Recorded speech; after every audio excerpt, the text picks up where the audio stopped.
straight talk and sharp analysis from one of India's most dynamic captains during England's tour of India. ESPN Cricket Bow Match Day starts November 9th, 10 p.m. only on Sony ESPN and Sony ESPN HD. Josh, with so many new faces in the team, you're now sort of one of the senior members, I suppose. Does it sort of feel a bit different now for you looking at this team? And is that something that you feel like you maybe have to step up to do with some of the guys who've been around a little bit longer?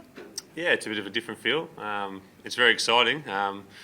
Having so many fresh new faces around and quite young guys as well. So, yeah, it's a good feeling amongst the group at the moment. Quite exciting. We had to build something together. But as you mentioned, yeah, it's now a senior member of the team and I guess showing a good example's one way to lead them around. So we've got a couple of players there who have been around for a bit. Obviously the skipper and the vice captain. So those two guys are good guys to follow around and good leaders.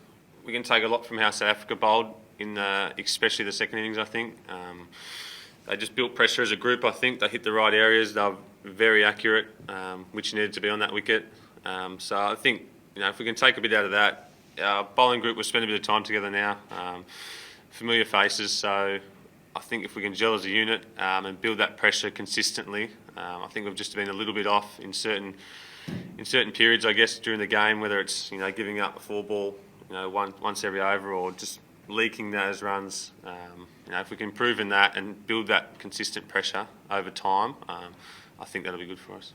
Josh, the first two tests have been a disaster and half the team's been dropped. You've got 6 new players in the 12. How does this team regroup and handle the pressure that's been heaped on it by the past 2 results? Yeah, there's obviously pressure. There always is playing for Australia. I think with such a young group, it is exciting. We get to build something together, but I think there's not as much pressure because it's everyone's first game. We need to start from a point, I think, moving forward, and hopefully this group gets an opportunity to do that, not only in one game, but in over a period of time. So, as I said, it's very exciting and looking forward to starting the game. We get to build, as you said, it's a new era, a lot of young guys, so they'll be quite nervous coming into this game, but it's up to us senior guys to help them out during the next few days and into the game. So, yeah, everyone's looking forward to it. And sort of having played with a new pink ball in that Shield game in Brisbane, did you find it much easier to pick up as in the field? Yep. It's obviously got a full black seam now. I think that's the only difference. So, we had a hit out in Brisbane and it was pretty successful. The ball didn't do a great deal during the day and quickened up a little bit at night. But there was quite a few runs scored and it was pretty even with bat and ball. So, and the visibility is probably still a little bit of an issue, but it's definitely getting better.